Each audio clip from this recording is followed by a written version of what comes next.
Isabel Allende, House of the Spirits, Part 2.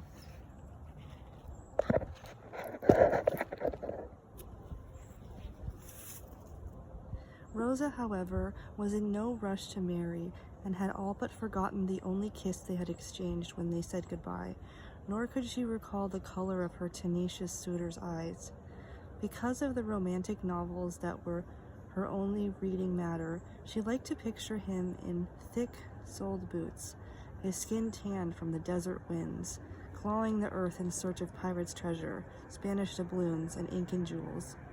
It was useless for Nivea to attempt to convince her that the wealth of mines lay in rocks, because to Rosa it was inconceivable that Esteban Trueba would spend years piling up boulders in the hopes that by subjecting them to God only knew what wicked incinerating processes they would eventually spit out a gram of gold. Meanwhile, she awaited him without boredom, unperturbed by the enormous task she had taken upon herself to embroider the largest tablecloth in the world. She had begun with dogs, cats, and butterflies, but soon her imagination had taken over, and her needle had given birth to a whole paradise filled with impossible creatures that took shape beneath her father's worried eyes. Severo felt that it was time for his daughter to shake off her lethargy, stand firmly in reality, and learn the domestic skills that would prepare her for marriage. But Nivea thought differently. She preferred not to torment her daughter with earthly demands, for she had a premonition that her daughter was a heavenly being, and that she was not destined to last very long in the vulgar traffic of this world. For this reason, she left her alone with her embroidery threads and said nothing about Rosa's nightmarish zoology. A bone in Nivea's corset snapped, and the point jabbed her in the ribs. She felt she was choking in her blue velvet dress, with its high lace collar, its narrow sleeves, and a waist so tight that when she removed her belt, her stomach jumped and twisted for half an hour while her organs fell back in place. She had often discussed this with her suffragette friends, and they had all agreed that until women shortened their dresses and their hair and stopped wearing corsets, it made no difference if they studied medicine or had the right to vote, because they would not have the strength to do it. But she herself was not brave enough to be among the first to give up the fashion. She noticed that the voice from Galicia had ceased hammering at her brain. They were in one of those long breaks in the sermon that the priest, a connoisseur of unbearable silences, used with frequency and to great effect. His burning eyes glanced over the parishioners one by one. Nivea dropped Clara's hand and pulled a handkerchief from her sleeve to blot the drop of sweat that was rolling down her neck. The silence grew thick, and time seemed to stop within the church, but no one dared to cough or shift position, so as not to attract Father Restrepo's attention. His final sentences were still ringing between the columns.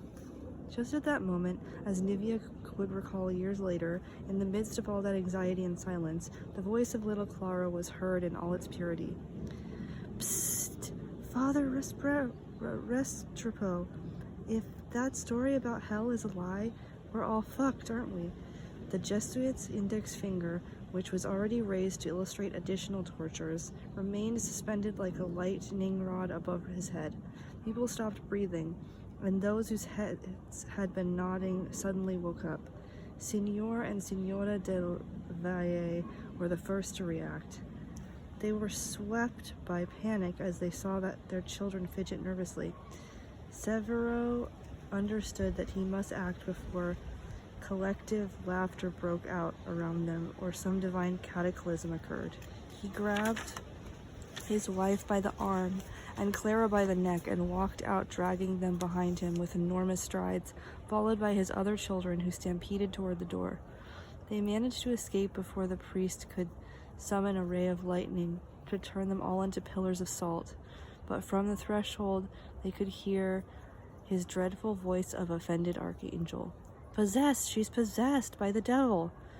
These words of Father Restrepo were etched in the family memory with all the gravity of a diagnosis, and in the years to come, they had more than one occasion to recall them.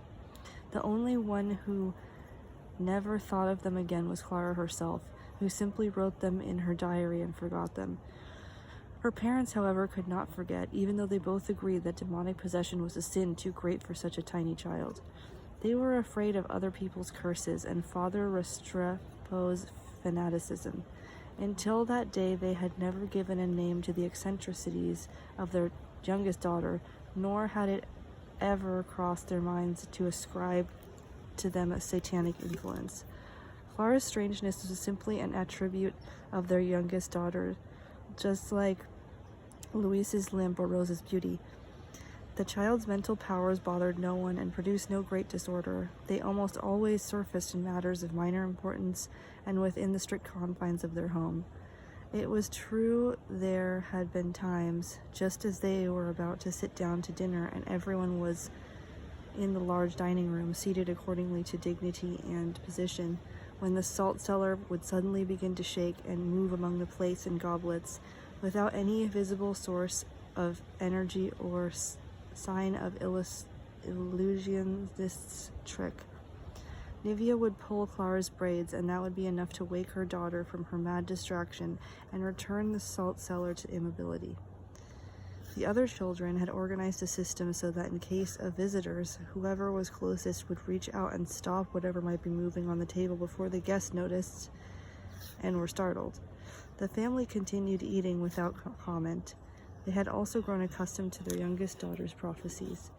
She would announce earthquakes in advance, which was quite useful in that county of catastrophes, for it gave them a chance to lock up their good dishes and place their slippers within reach in case they would run out into the middle of the night.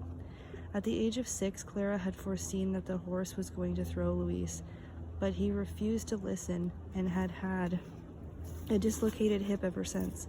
In time, his left leg had shortened, and he had to wear a special shoe with an enormous platform that he had made himself.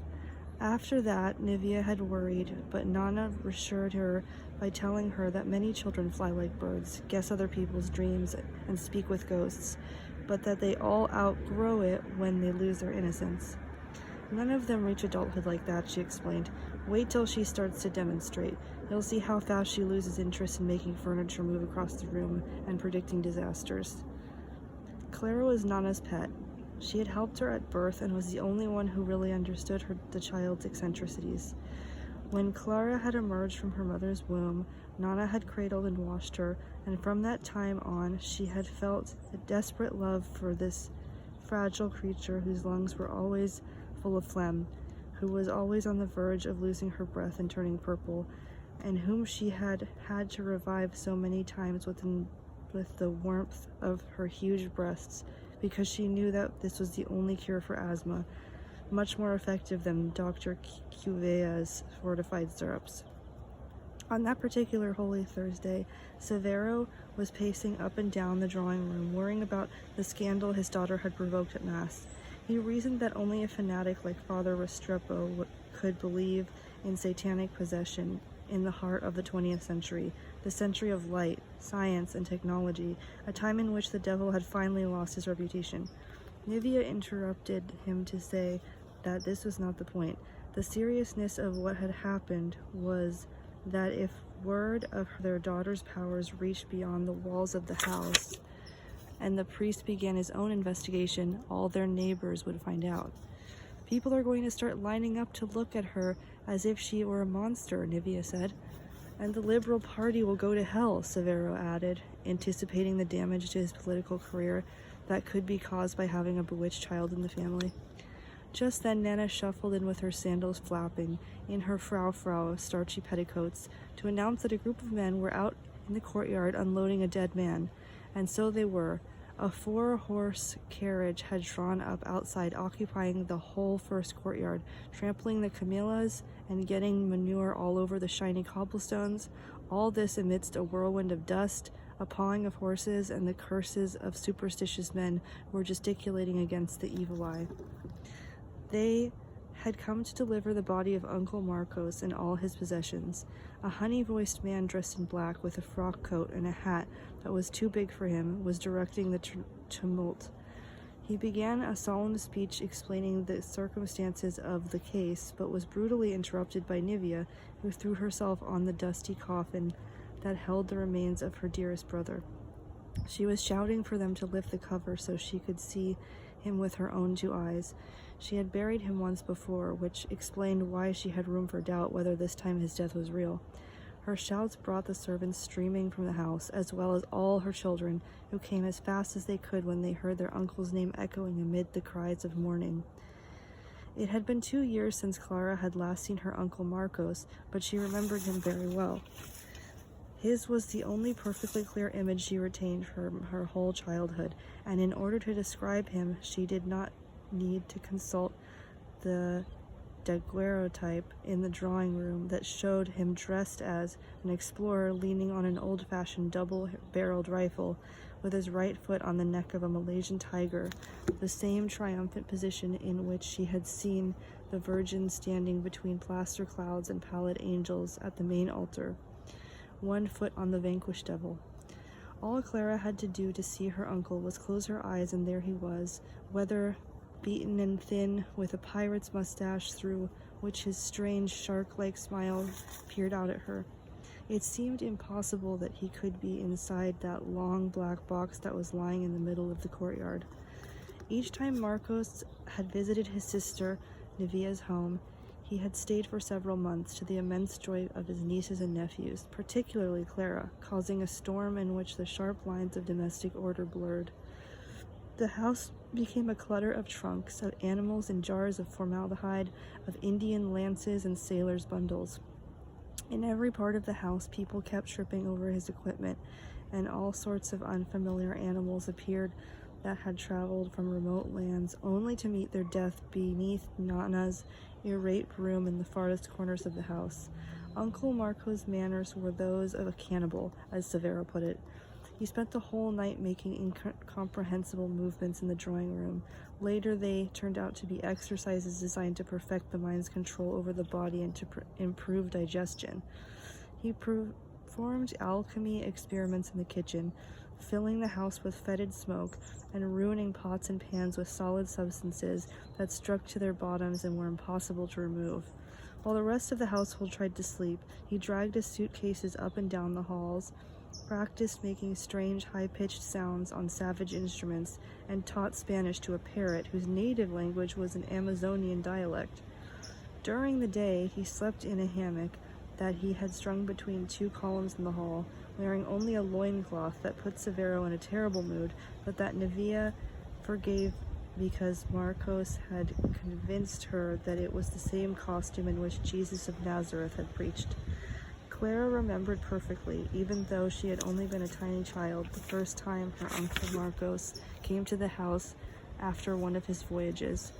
He settled in as if he planned to stay forever. After a short time, bored with having to appear at ladies' gatherings where the mistresses of the house played the piano, with playing cards, and with dodging all his relatives' pressures to pull himself together and take a job as a clerk in Severo de Valle's law practice, he bought a barrel organ and took to the streets with the hope of seducing his cousin Antonetta and entertaining the public in the bargain. The machine was just a rusty box with wheels, but he painted it with seafaring designs and gave it a fake ship smokestack. It ended up looking like a coal stove. The organ played either a military march or a waltz, and in between turns of the handle, the parrot, who had managed to learn Spanish although he had not lost his foreign accent, would draw a crowd with his piercing shrieks. He also plucked slips of paper from a box with his beak, by way of selling fortunes to the curious. The little pink, green, and blue papers were so clever that they always divulged the exact secret wishes of the customers. Besides fortunes, there were little balls of sawdust to amuse the children, and a special powder that was supposed to cure impotence, which Marcos sold under his breath to passerby afflicted with that malady. The idea of the organ was a last desperate attempt to win the hand of cousin Antoinetta after more conventional means of courting had failed. Marcos thought no woman in her right mind would remain impassive before a barrel organ serenade. He stood beneath her window one evening and played his military march and his waltz just as she was taking tea with a group of female friends. Antoinetta did not realize the music was meant for her until the parrot called her by her full name, at which point she appeared at the window. Her reaction was not what her suitor had hoped for. Her friends offered to spread the news to every saloon in the city, and the next day people thronged the downtown streets hoping to see Severo de Val's brother-in-law playing the organ and selling little sawdust balls with a moth-eaten parrot, for the sheer pleasure of proving that even in the best of families there could be good reason for embarrassment. In the face of this stain to the family reputation, Marcos was forced to give up organ grinding and resort to less conspicuous ways of winning over his cousin Antoinetta, but he did not renounce his goal. In any case, he did not succeed, because from one day to the next, the young lady married a diplomat who was 20 years her senior. He took her to live in a tropical country whose name no one could recall, except that it suggested negritude, bananas, and palm trees, where she managed to recover from the memory of that suitor who had ruined her 7th year with his military march and his waltz. Marcos sank into a deep depression that lasted 2 or 3 days, at the end of which he announced that he would never marry and that he was embarking on a trip around the world. He sold his organ to a blind man and left the parrot to Clara, but Nana secretly poisoned it with an overdose of cod liver oil because no one could stand its lusty glance, its fleas, and its harsh, tuneless hawking of paper fortunes, sawdust balls, and powders for impotence. That was Marcos' longest trip. He returned with a shipment of enormous boxes that were piled in the far courtyard between the chicken coop and the woodshed until the winter was over. At the first signs of spring, he had them transferred to the parade grounds, a huge park where people would gather to watch the soldiers file by on Independence Day with the goose step they had learned from the Prussians. When the crates were opened, they were found to contain loose bits of wood, metal, and painted cloth. Marcos spent 2 weeks assembling the contents according to an instruction manual written in English, which he was able to decipher thanks to his invincible imagination and a small dictionary. When the job was finished, it turned out to be a bird of prehistoric dimensions, with the face of a furious eagle, wings that moved, and a propeller on its back. It caused an uproar. The families of the oligarchy forgot all about the barrel organ, and Marcos became the star attraction of the season. People took Sunday outings to see the bird. Souvenir vendors and strolling photographers made a fortune. Nonetheless, the public's interest quickly waned. But then Marcos announced that as soon as the weather cleared, he planned to take off in his bird and cross the mountain range. The news spread, making this the most talked about event of the year. The contraption lay with its stomach on terra firma, heavy and sluggish, and looking more like a wounded duck than like one of those newfangled airplanes they were starting to produce in the United States. There was nothing in its appearance to suggest that it could move, much less take flight across the snowy peaks. Journalists and the curious flocked to see it. Marcos smiled his immutable smile before the avalanche of questions and posed for photographers without offering the least technical or scientific explanation of how he hoped to carry out his plan. People came from the provinces to see the sight. 40 years later, his great-nephew Nicholas, whom Marcos did not live to see, unearthed the desire to fly that had always existed in the men of his lineage. Nicholas was interested in doing it for commercial reasons in a gigantic hot air sausage on which would be printed an advertisement for carbonated drinks.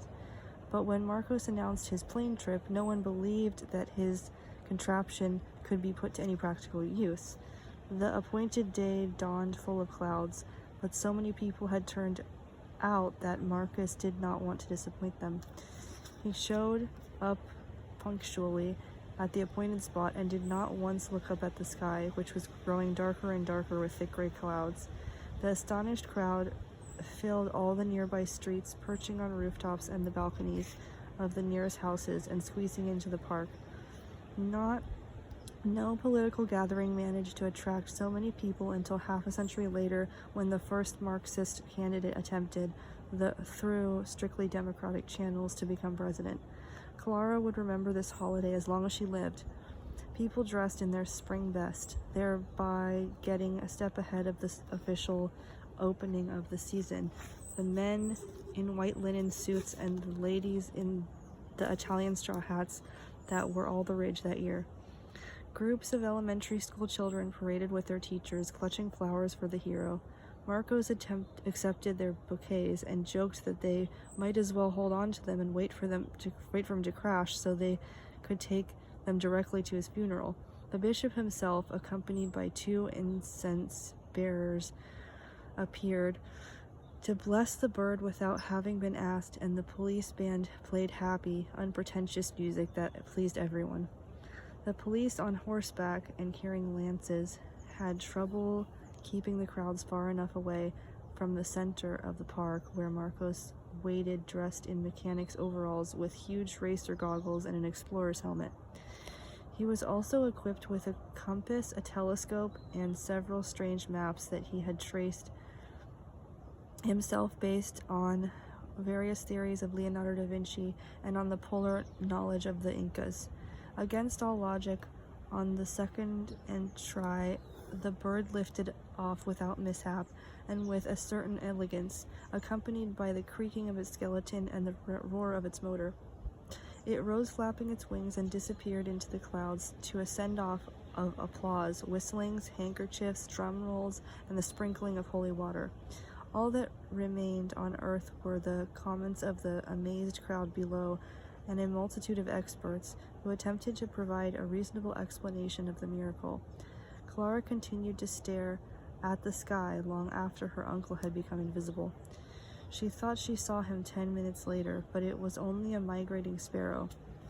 After 3 days, the initial euphoria that had accompanied the first airplane flight in the country died down, and no one gave the episode another thought, except for Clara, who continued to peer on the horizon. After a week with no word from the flying uncle, people began to speculate that he had gone so high that he had disappeared into outer space, and the ignorant suggested he would reach the moon. With a mixture of sadness and relief, Severo decided that his brother-in-law and his machine must have fallen into some hidden crevice of the Cordillera, where they would never be found. Nivea wept disconsolately and lit candles to San Antonio, patron of lost objects. Severo opposed the idea of having masses said because he did not believe in them as a way of getting into heaven, much less of returning to earth, and he maintained that masses and religious vows, like the selling of indulgences, images, and scapulars, were a dishonest business. Because of his attitude, Nivea and Nana had the children say the rosary behind their father's back for 9 days. Meanwhile, groups of volunteer explorers and mountain climbers tirelessly searched peaks and passes, combing every accessible stretch of land, until they finally returned in triumph to hand the family the mortal remains of the deceased in a sealed black coffin. The intrepid traveler was laid to rest in a grandiose funeral. His death made him a hero, and his name was on the front page of all the papers for several days. The same multitude that had gathered to see him off the day he flew away in his bird paraded past his coffin. The entire family wept as befit the occasion, except for Clara, who continued to watch the sky with the patience of an astronomer. 1 week after he had been buried, Uncle Marcos, a bright smile playing behind his pirate's mustache, appeared in person in the doorway of Nivea and Severo del Valle's house. Thanks to the surreptitious prayers of the women and children, as he himself admitted, he was alive and well and in full possession of his faculties, including a sense of humor. Despite the noble lineage of his aerial maps, The flight had been a failure. He had lost his airplane and had to return on foot, but he had not broken any bones and his adventure spirit was intact. This confirmed the family's eternal devotion to San Antonio, but was not taken as a warning by future generations who also tried to fly, although by different means.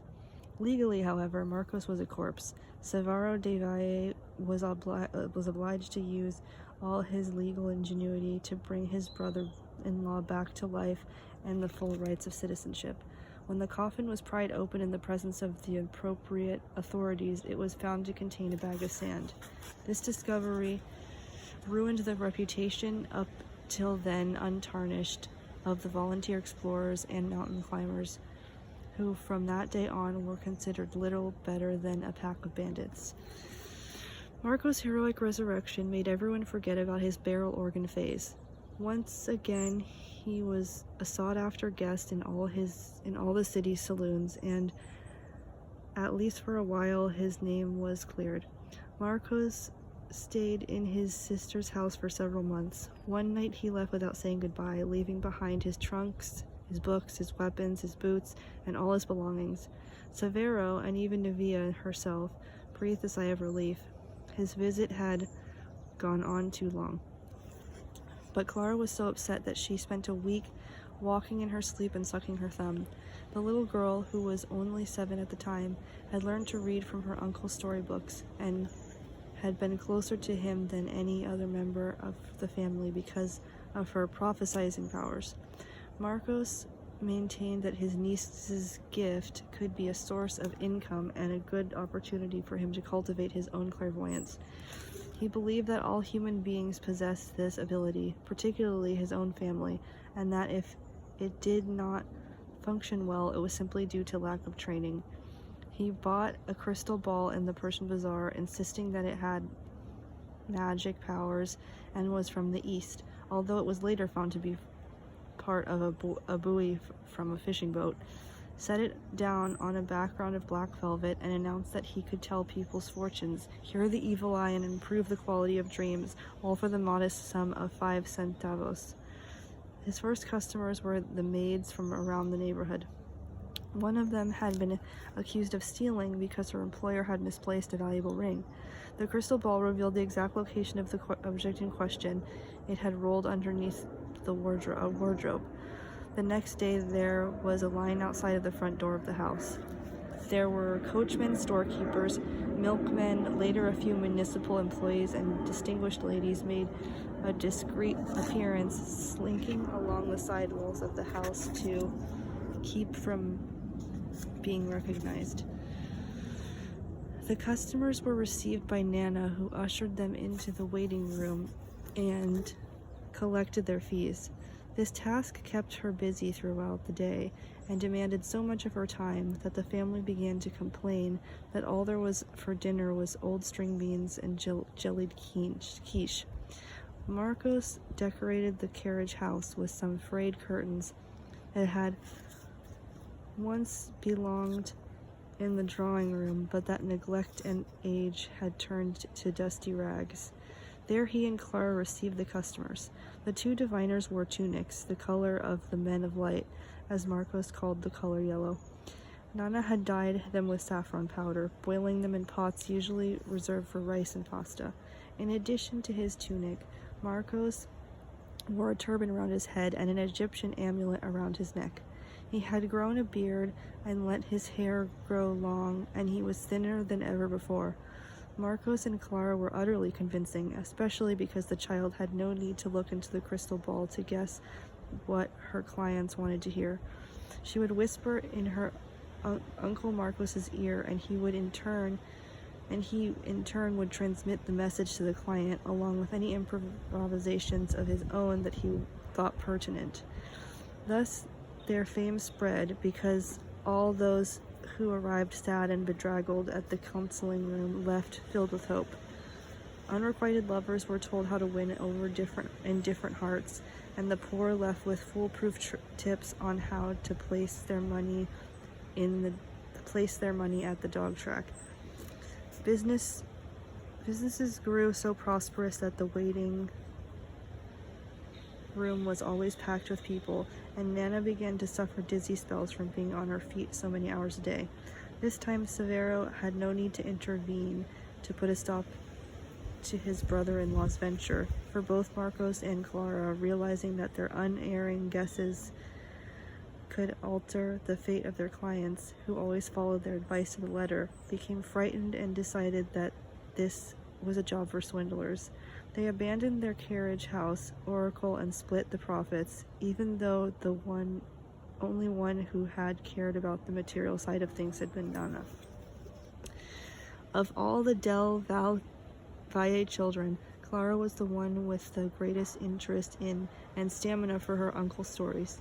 She could repeat each and every one of them. She knew by heart words from several dialects of the Indians, was acquainted with their customs, and could describe the exact way in which they pierced their lips and earlobes with wooden shafts, their initiation rites, their names of the most poisonous snakes, and the appropriate anecdotes for each.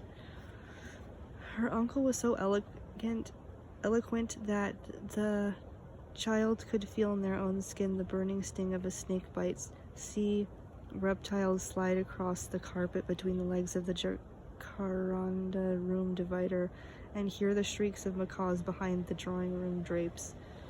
She did not hesitate as she recalled Lope de Aguirre's search for El Dorado, or the unpronounceable names of the flora and fauna her extraordinary uncle had seen. She knew about the llamas who take salt tea with yak lard, and she could give detailed descriptions of the opulent women of Tahiti, the rice fields of China, or the white prairies of the north, where the eternal ice kills animals and men who lose their way, turning them into stone in seconds. Marcos had various travel journals in which he recorded his excursions and impressions, as well as a collection of map and books of stories and fairy tales that he kept in the trunks he stored in the junk room at the far end of the third courtyard. From there they were hauled out to inhabit the dreams of his descendants until they were mistakenly burned half a century later on an infamous pier.